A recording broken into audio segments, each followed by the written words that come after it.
J'ai une petite question d'introduction, c'est même un petit jeu pour vous. Je vais vous donner une liste de noms de divinités gréco-romaines et votre but, ça sera de chercher l'erreur. Vous connaissez un peu ce type de jeu. Alors voici les divinités dont je vais vous parler, là dans cet instant que je vais vous présenter. Athéna, Eris, non je ne vais pas vous demander à chaque fois quel est le titre qui lui est donné, mais c'est bien pour la culture, désolé.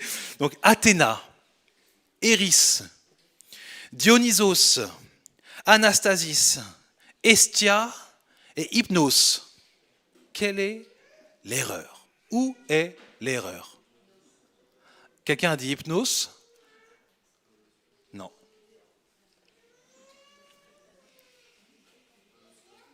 Quelqu'un a dit Anastasis? L'erreur est bel et bien ici. Anastasis, c'est un mot en grec qui veut dire se lever. Et c'est un mot qui est utilisé par les apôtres pour parler de la résurrection de Jésus-Christ. Et pourquoi est-ce que je vous dis cela? On va le voir ensemble, mais la première fois que l'apôtre Paul a utilisé ce mot devant les Grecs qui étaient à Athènes, les gens se sont dit, mais qui est Anastasis? Pourquoi il nous enseigne Jésus et Anastasis? Quelle est cette divinité? C'est ce qu'on retrouve ensemble dans Actes au chapitre 17, verset 18. Je crois que je ne l'avais pas mis, si on peut juste mettre celui-ci. Et la semaine dernière, nous avions vu que Paul avait une capacité particulière à pouvoir annoncer l'évangile dans toutes les circonstances, dans tous les cadres, qu'importe le milieu dans lequel il se trouve. Et aujourd'hui, on va poursuivre notre lecture et voir comment est-ce que ça se passe quand Paul se retrouve devant des philosophes intellectuels qu'on appelle l'aéropage. Mais juste avant, on regarde ce qui a fait que finalement Paul se retrouve devant toutes ces personnes. C'est Acte 17, verset 18, s'il vous plaît. Merci. Quelques philosophes, des épicuriens et des stoïciens, engageaient aussi des discussions avec lui, donc lui c'est Paul. Les uns disaient, mais qu'est-ce que cette pie bavarde peut bien vouloir dire? D'autres disaient, on dirait qu'il prêche des divinités étrangères. En effet, Paul annonçait la bonne nouvelle de Jésus et de la résurrection. En grec, la bonne nouvelle de Jésus et de la Anastasis. Et donc pour eux, ils entendaient Anastasis, oh mais ça sonne comme une de nos divinités. Et c'est pour ça qu'il y a marqué, il nous enseigne, il nous prêche des divinités étrangères. Et donc, ils se sont dit, attends, on n'a jamais entendu parler de Anastasis. C'est qui elle? Et donc c'est pour ça qu'ils ont emmené l'apôtre Paul devant les grands philosophes qui étaient réunis à l'aéropage pour qu'ils puissent parler ensemble de qui est Jésus et qui est Anastasis. Et c'est ce qu'on va voir ensemble. Aujourd'hui, on va voir les éléments importants du message que Paul va leur donner, plus que sa capacité à pouvoir enseigner dans toutes les circonstances, parce que ça, on l'a vu de manière assez large la semaine dernière. Allons maintenant dans le texte pour aujourd'hui, et on commence avec Acte 17 au verset 19, s'il vous plaît. Merci beaucoup. Pour finir, ils l'emmenèrent et le conduisirent devant l'aéropage.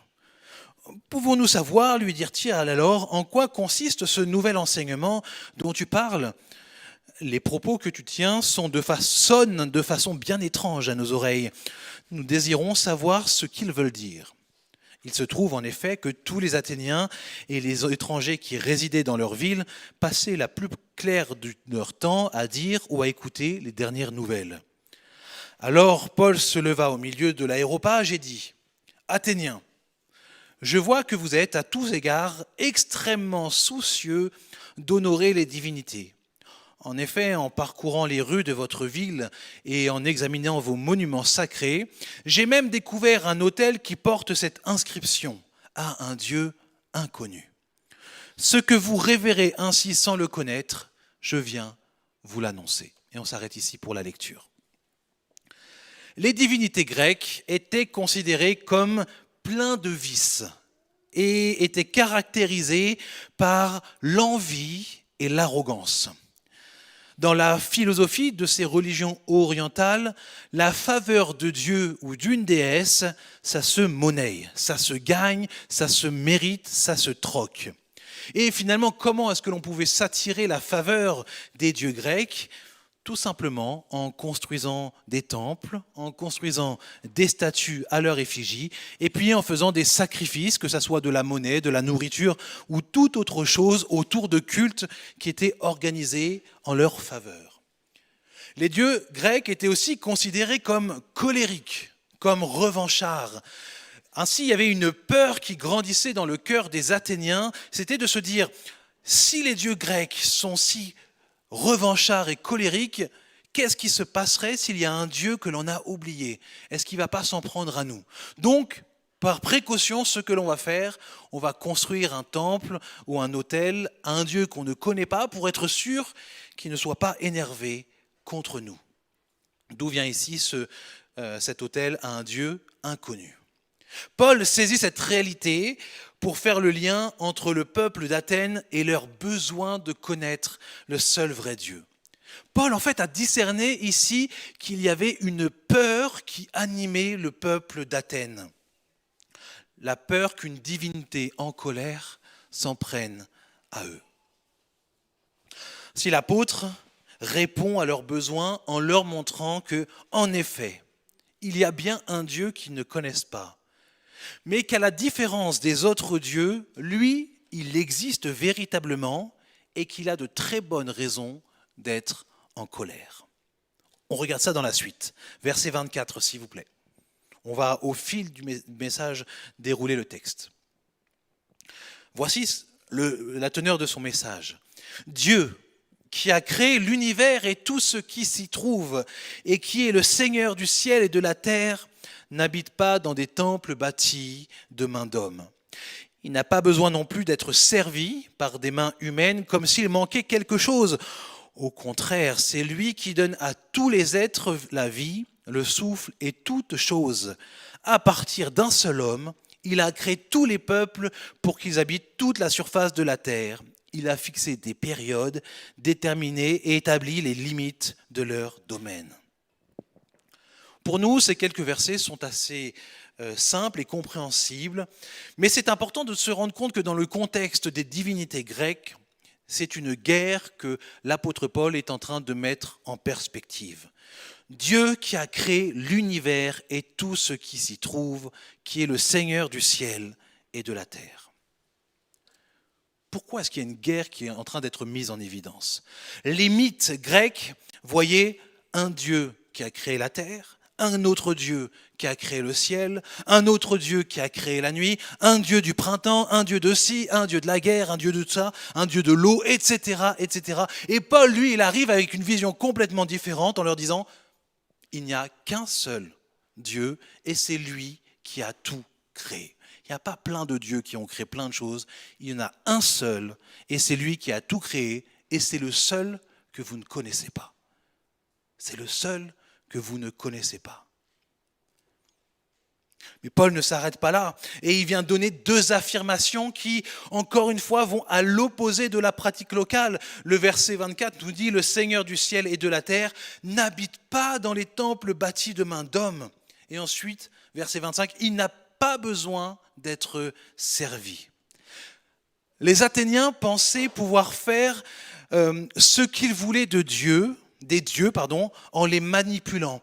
Une forme d'échange avec les dieux. Si je construis un beau temple, si je fais de belles statues, ce Dieu ici sera en ma faveur et c'est comme s'il me sera redevable parce que je lui apporte un honneur particulier. Et ça laisse penser finalement que les dieux ici grecs ont besoin des adorateurs. Ils ont besoin d'eux pour être nourris, ils ont besoin d'eux pour être encensés, ils ont besoin d'eux pour recevoir de la gloire.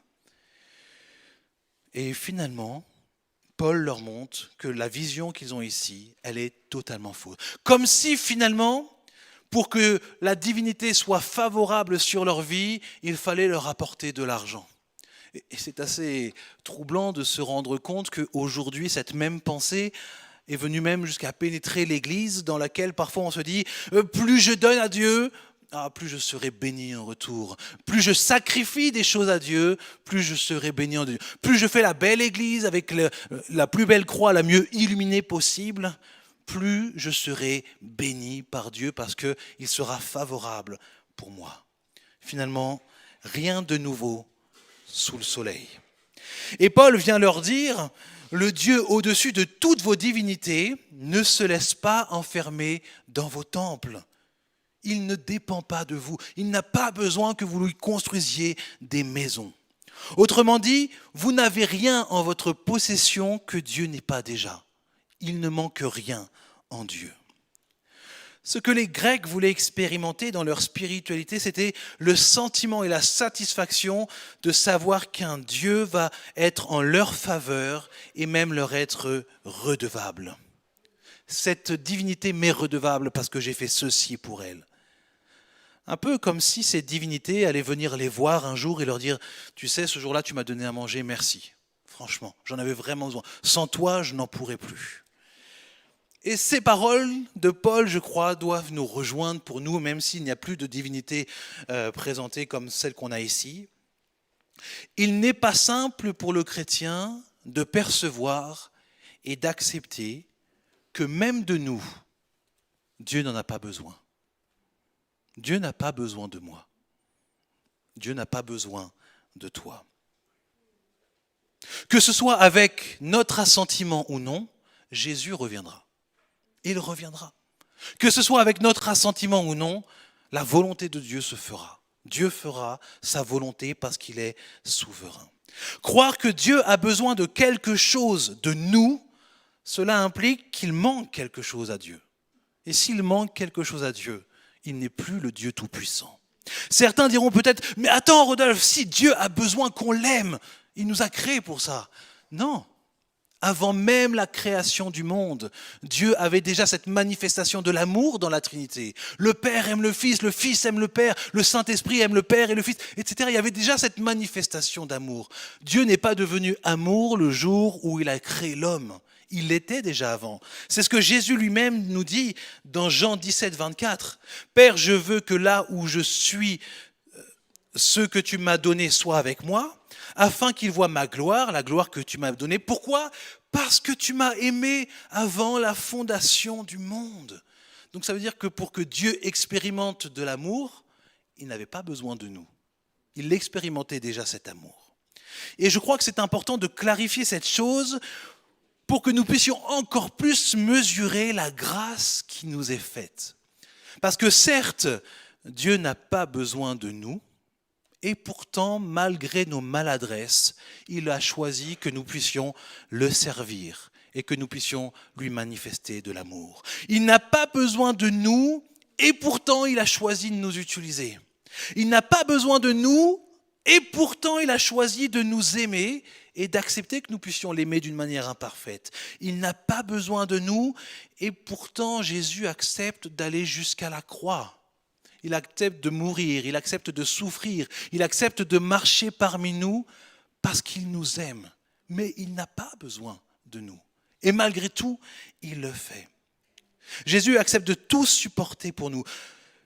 Non pas qu'il en avait besoin, mais parce que de toute éternité, nous sommes aimés. C'est tellement plus glorieux de se rendre compte que le Dieu créateur de l'univers, qui n'a pas besoin de nous, a choisi de tout supporter pour nous et a choisi de tout accomplir avec nous, malgré le fait qu'il n'en ait pas besoin. Cette vérité s'est éclairée dans ma vie d'une manière très précise dans le quotidien. Chez nous, le lundi matin, c'est crêpes, pancakes. Tous les lundis matins, c'est devenu une tradition. Avant d'aller à l'école, je me lève plus tôt pour préparer des crêpes et des pancakes. Je fais la pâte, etc. Je fais tout pour qu'au moment où toute la famille se lève, ils puissent, avant d'aller à l'école ou au travail, manger des crêpes ou des pancakes le lundi matin. Et jusqu'ici, c'est plutôt flatteur pour moi. Voilà, vous êtes... Cependant, il y a une part sombre en moi que je vous dévoile ici. Chaque lundi matin, je prépare tout cela, mais dans mon cœur, j'ai une espérance, c'est que mes enfants ne se réveillent pas avant que j'ai fini de préparer les crêpes. Pourquoi ? Parce que je n'ai pas besoin d'eux pour préparer des crêpes. Et je sais qu'à partir du moment où ils vont me voir en train de préparer, la seule chose qu'ils vont me demander, c'est comment je peux t'aider? Est-ce que je peux casser les œufs? Est-ce que je peux remuer? Est-ce que je peux retourner les crêpes? Et moi, je n'ai pas besoin d'eux. Et donc, je sais que ça va me faire perdre du temps. Heureusement que Dieu n'est pas comme ça avec nous. Et ça s'est éclairé d'une manière différente parce que ma femme, mon épouse ici, a agi d'une manière bien différente. Un jour, je la regardais préparer une recette qui était bien plus compliquée que des crêpes et elle n'avait pas besoin des enfants pour la faire. Elle irait beaucoup plus vite sans eux. Et puis j'ai vu mettre des tabliers aux enfants, puis j'ai vu les enfants faire la recette de manière parfois un peu maladroite, mais de la faire avec elle. Et puis ce que j'ai vu surtout, c'est qu'à la fin, on a mangé ce repas qui était bon, et surtout les enfants après expérimentaient cette double satisfaction, celle d'avoir pu participer ici, d'avoir pu faire quelque chose, de se sentir utile, et celle d'avoir participé justement à un projet commun avec quelqu'un qui n'avait pas besoin d'eux à ce moment-là. C'est ainsi, d'une manière bien plus glorieuse et bien plus parfaite, que Dieu travaille avec nous. La Bible nous montre qu'il n'a pas besoin de nous dans les faits. Il ne lui manque rien. Il pourrait envoyer des anges sur toute la terre pour se révéler. Et pourtant, malgré tout cela, il choisit que des hommes et des femmes tels que nous, pécheurs, qui connaissent la souffrance, qui chutent, qui parfois incarnent l'évangile de Jésus-Christ d'une manière bien délicate, bien insatisfaisante. Pourtant, c'est avec nous qu'il choisit de le faire, alors qu'il aurait pu le faire d'une manière beaucoup plus simple pour lui. Nous faisant ainsi grandir à la ressemblance de son Fils Jésus, nous permettant de contribuer à un projet bien plus grand que nous, en manifestant le royaume de Dieu ici sur cette terre, qui soupire après son Créateur. Pourquoi est-ce que je mets tant l'accent sur le fait qu'il n'a pas besoin de nous? Ce n'est pas pour nous dévaluer, mais c'est juste pour qu'on se remette nous à notre place. Le fait que nous travaillions pour Dieu, que nous le servions, ce n'est pas quelque chose que Dieu nous doit. Ce n'est pas comme si ça sortait comme si c'était une évidence. C'est parce que c'est dans sa grâce qu'il choisit de le faire. Pour nous, le fait de servir Dieu, ce n'est pas comme une obligation parce qu'il en a besoin, mais c'est une grâce qui nous est faite. Parce qu'il pourrait faire sans nous, mais il choisit de le faire avec nous. On prend la suite, le verset 26. À partir d'un seul homme, le verset 26. Merci beaucoup. Il a créé tous les peuples pour qu'ils habitent toute la surface de la terre. Il a fixé les périodes déterminées et établi les limites de leur domaine.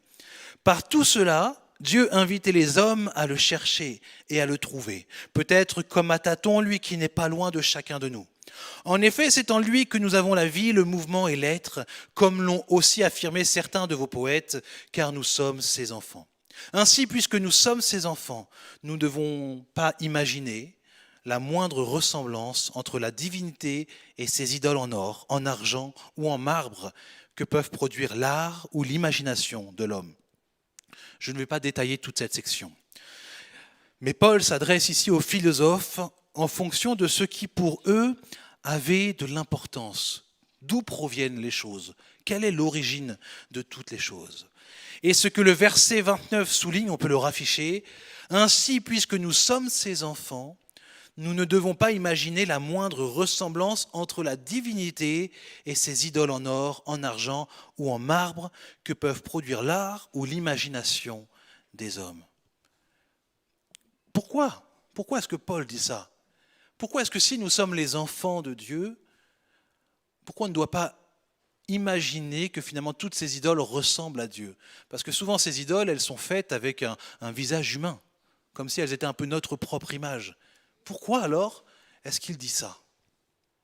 En fait, c'est parce qu'ici, Paul ne s'arrête pas aux apparences et il nous montre qu'en fait, l'homme, il est créé à l'image de Dieu, non pas parce qu'il a un visage comme nous l'avons, ou des mains comme nous le sommes, mais parce que nous avons des capacités que les idoles ne peuvent pas avoir. C'est-à-dire que nous sommes des êtres sociables. Nous parlons, nous communiquons, nous rentrons en contact les uns avec les autres. Et de la même manière, notre Dieu est un Dieu qui rentre en contact avec nous, est un Dieu sociable, c'est un Dieu qui parle, c'est un Dieu qui aime, c'est un Dieu qui manifeste ici ce qu'il est au plus proche de ce que nous sommes.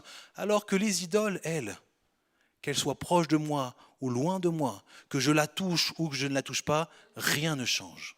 Parce que c'est juste de la pierre ou un métal. Paul montre avec ses arguments combien l'idolâtrie est une folie. Elle est une folie parce que Dieu est le créateur de tout et qu'il n'a rien à voir avec ce que les statues peuvent représenter. Elle est une folie parce qu'elle prétend pouvoir enfermer Dieu dans des temples, alors que finalement Dieu est bien au-dessus de tout cela. Elle est une folie car elle prétend que la faveur du ciel, elle est monnayable. Maintenant que tout cela est établi, Paul va dire aux Athéniens ce qui est juste, ce qu'ils doivent faire. Le verset 30, s'il vous plaît. Or Dieu ne tient plus compte des temps où les hommes ne le connaissaient pas. Aujourd'hui, il leur annonce à tous et partout qu'ils doivent changer. Car il a fixé un jour où il jugera le monde entier et toute justice par un homme qu'il a désigné pour cela, ce dont il a donné à tous une preuve certaine en le ressuscitant. Paul maintenant répond à une question qui était soit posée ou soit sous-entendue. Si le Dieu dont tu nous parles est réel, s'il est si grand au-dessus de tout, comment peut-il tolérer que pendant tant d'années, on ne l'ait pas adoré ? Pourquoi est-ce qu'on n'a pas tous été exterminés ? Et ce que Paul montre, c'est que jusqu'à présent, Dieu a fait preuve de patience envers nous. Il a fait preuve de patience. Mais sa patience arrive à son terme et chacun devra maintenant rendre compte d'une manière juste devant ce seul Dieu, puissant de ses actes et de son incrédulité. Il a été patient jusqu'à ce que le jour de l'avènement de son Fils Jésus puisse être là comme un signe visible pour tous, évident de qui il est. Jusqu'à présent, Dieu a fait preuve de patience envers nous. Et ce que Paul est en train de leur dire, c'est que maintenant, on vous en parle. Maintenant, je viens de vous dire quelle est cette divinité que vous ne connaissez pas et qui est la seule divinité. Quelle est votre réponse à cela ? Et Paul leur dit, repentez-vous, détournez-vous. Il leur dit d'une manière très, très claire, ils doivent changer. Ils doivent changer, se repentir, changer d'habitude, d'attitude. Reconnaissez que vous étiez dans l'erreur en adorant toutes ces idoles et changez d'attitude. Qu'est-ce que ça veut dire changer d'attitude dans ce contexte ? Eh bien, n'adorez plus toutes ces idoles, ne vous prosternez plus devant ces statues, n'entrez plus dans tous ces temples pour y faire des cultes, mais vouez un culte au seul Dieu véritable et vrai qui a manifesté sa puissance par la résurrection de Jésus-Christ. Et là, à ce moment, qu'est-ce qui se passe ? Montrons le verset 32 et 33. Lorsqu'ils entendirent parler de la résurrection, les uns se moquèrent de Paul. Et les autres lui dirent, nous t'écouterons là-dessus une autre fois. Verset 33, c'est ainsi que Paul se retira de leur assemblée. Verset 34, cependant, quelques auditeurs se joignirent à lui et devinrent croyants, en particulier Denis, un membre de l'Aréopage, une femme nommée Damaris et d'autres avec eux. Qu'est-ce qui se passe ? Paul est maintenant venu, on l'a dit la semaine dernière, et je l'avais déjà dit dans une prédication, c'est facile d'être chrétien à Noël, ça devient impossible si on n'a pas la foi de le rester à la résurrection à Pâques. Parce que la résurrection de Jésus-Christ est et sera jusqu'au retour de Jésus le point qui fera en sorte que les gens croient ou ne croient pas. Parce que si Christ est ressuscité, tout ce qu'il a dit sur lui est vrai. S'il n'est pas ressuscité, tout ce qu'il a dit sur lui est faux. Mais Christ est ressuscité. Si tu as la foi en cela, alors tu as une foi chrétienne. Si tu n'as pas la foi en la résurrection, malheureusement, c'est qu'il te manque quelque chose d'indispensable à ta foi. Et là, il y en a une grande partie qui refuse et il y en a quelques-uns qui acceptent. Donc ce témoignage n'a pas été vain. Jusqu'ici, finalement, qu'avons-nous vu ? Les Athéniens avaient peur du monde spirituel invisible, ils avaient peur du mal que ces forces pouvaient leur faire. Alors les Athéniens cherchaient leur bénédiction en faisant un culte idolâtre sans vie. Et qui, au lieu d'apporter la bénédiction des divinités, qui ne sont que des idoles, leur apporte sur eux la colère du seul vrai Dieu. Paul vient ainsi répondre à leur peur en leur montrant le bon chemin vers Jésus. Au-delà de cet événement historique entre Paul et l'aréopage, qu'est-ce que cela nous montre pour nous aujourd'hui sur l'évangile de Jésus-Christ ? Tout être humain est animé par un certain nombre de peurs et de craintes. Cela est vrai de celui qui n'est pas disciple de Jésus, et ça s'arrange avec la foi en Jésus, mais il y a aussi des chrétiens qui parfois, dans leur parcours, il y a des peurs qui surgissent et des craintes qui viennent. Ce que nous voyons dans la parole de Dieu, c'est que l'Évangile vient apporter des réponses aux plus grandes craintes de l'homme. Quelles peuvent être ces craintes ? Peut-être que certaines de ces craintes ici vont retentir du plus profond de ton âme. Comme les Athéniens, certains ont une profonde peur des puissances spirituelles, des démons et de Satan. Ils sont comme terrifiés par leur puissance. Certains sont terrifiés par la maladie. Certains sont terrifiés par la mort. D'autres sont terrifiés par la possibilité que des sorciers puissent leur envoyer le mauvais œil. D'autres sont terrifiés par la puissance que peuvent avoir certains hommes ou certaines femmes dans ce monde d'un point de vue politique, militaire. Certains sont terrifiés par l'avenir et alors ils se tournent vers l'astrologie. Certains sont terrifiés par les événements géopolitiques qu'ils entendent et donc ils refusent de sortir. Certains sont comme terrifiés de ne pas être aimés, de ne pas être appréciés, de ne pas être reconnus. Certains ont cette peur en eux-mêmes de ne jamais être à la hauteur des défis qui se présentent dans leur vie. Et d'autres encore ont peur de ne jamais pouvoir être pardonnés pour ce qu'ils ont fait. Malheureusement, la liste est encore bien plus longue que cela.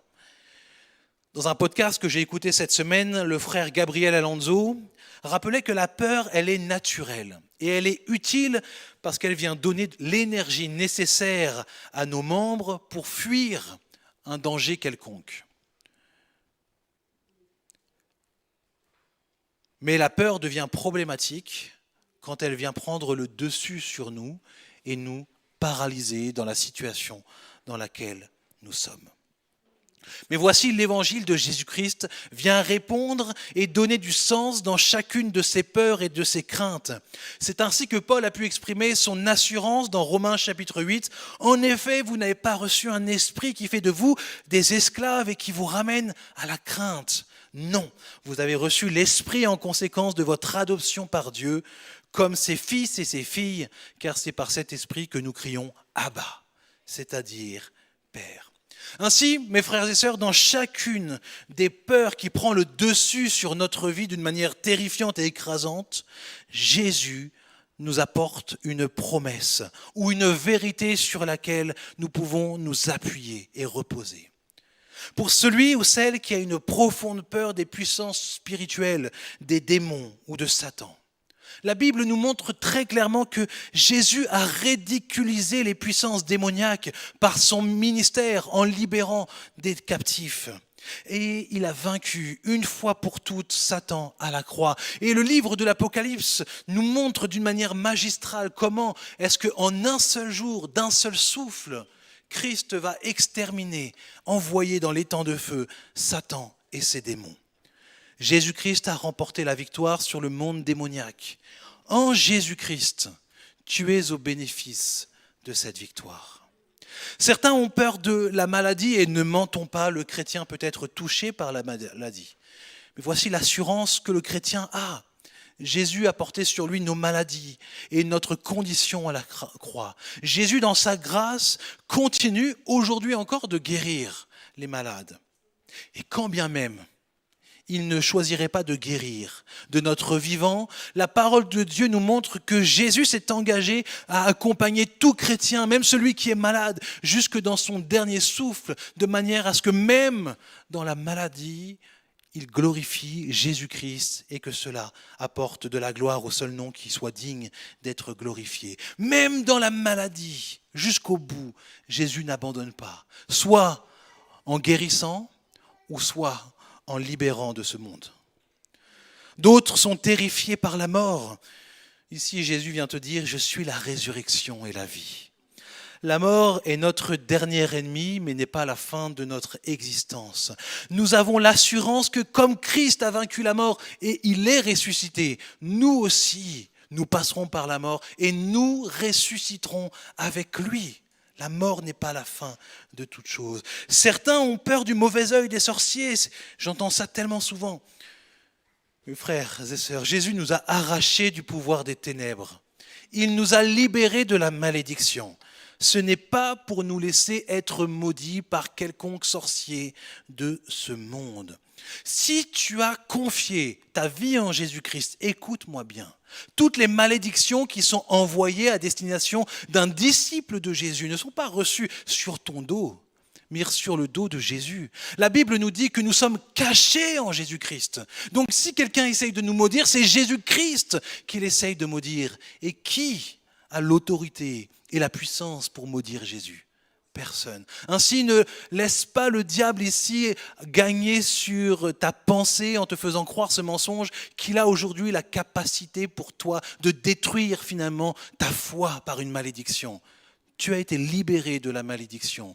Christ se porte garant pour toi. Si jamais ta vie se détruit, ce n'est pas forcément à cause d'une malédiction, c'est plutôt en général le péché que nous laissons rentrer dans notre vie. Mais pas la malédiction de quelqu'un d'autre. Christ est bien plus puissant que toute forme de sorcellerie. Certains ont peur de l'avenir et se tournent vers l'astrologie. Nous ne savons peut-être pas de quoi demain sera fait, mais Jésus t'appelle à la foi, à l'espérance, à la confiance. Il a dit qu'il partait pour nous préparer une place. Ça veut dire que nous ne savons pas de quoi demain sera fait, mais nous savons de quoi après-demain sera fait. Nous serons avec lui dans la place qu'il nous a préparée. Et il est fidèle pour nous faire marcher chaque jour, un pas après l'autre, sans que nous puissions être anéantis par la crainte. Certains ont peur de ne pas être aimés, de ne pas être appréciés, de ne pas être reconnus. Je crois que celui qui aspire véritablement à l'amour sera rassasié en Jésus. Pour un homme pleinement Dieu qui accepte de porter sur lui ce que nous sommes, la conséquence de notre péché, de souffrir de cette manière parce qu'il nous aime. Voilà la manifestation d'amour au-dessus de toutes celles que nous pouvons espérer et que Jésus-Christ a manifesté pour nous. Malgré notre incrédulité, il nous a aimés, il nous aime et il nous aimera encore. Il peut te rassasier de cet amour. Et enfin, certains ont peur de ne jamais être pardonnés. Et cela est vrai, nous avons une dette envers Dieu concernant notre péché. Et le seul moyen d'en être acquitté, d'en être pardonné, c'est en se confiant en Jésus-Christ, qui volontairement a supporté cette dette à notre place. Et alors, il nous donne cette assurance douce qu'il n'y a plus aucune condamnation pour ceux qui sont enfants de Dieu. Mon frère, ma sœur, mon ami, quelle crainte, quelle peur aujourd'hui prend tellement de place dans ta vie qu'elle peut même t'amener jusqu'à agir d'une manière qui déshonore le Seigneur. Les Athéniens avaient cette crainte ici qu'une divinité finalement puisse s'en prendre à eux, donc ils ont fait un culte d'idole à un peu n'importe qui. Ils se sont mis à pécher. Certains ont peur de l'avenir, vont voir les astrologues, ils se mettent dans une situation de péché. Certains ont peur de lendemain, de finances, donc ils se mettent à voler, ils se mettent à pécher. Quelle situation peut-être dans ta vie, une peur ou une crainte engendre en toi un comportement ou qui engendrerait en toi un comportement qui n'honore pas le Seigneur? Jésus t'appelle ce matin et te dit, viens, suis-moi. Ma parole va te rassurer et mon peuple va prendre soin de toi. Reconnais ton péché et marche d'une manière différente, dans la paix et dans l'espérance.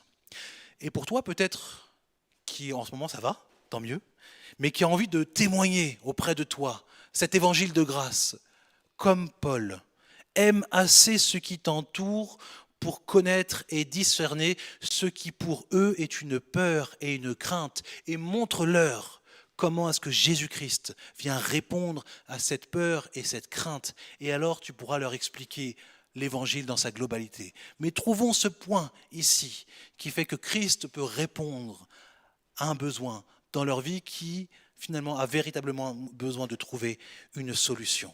Et ainsi l'évangile de grâce pourra être annoncé et prêché. Père, nous voulons nous mettre à ton écoute. Ce passage ici nous montre comment est-ce que Paul, dans sa circonstance, a témoigné de l'évangile en saisissant cette opportunité. Voilà ce qui s'est passé il y a bien longtemps. Mais cela pointe d'une manière glorieuse vers le fait que nous pouvons tous avoir des peurs et des craintes qui nous amènent dans des situations où nous faisons des choses après qui vont te déshonorer. Peur du lendemain, peur de ne pas avoir quelqu'un dans notre vie, peur de ne pas avoir d'argent, peur de notre santé, peur de te servir, plein de peurs qui peuvent être là.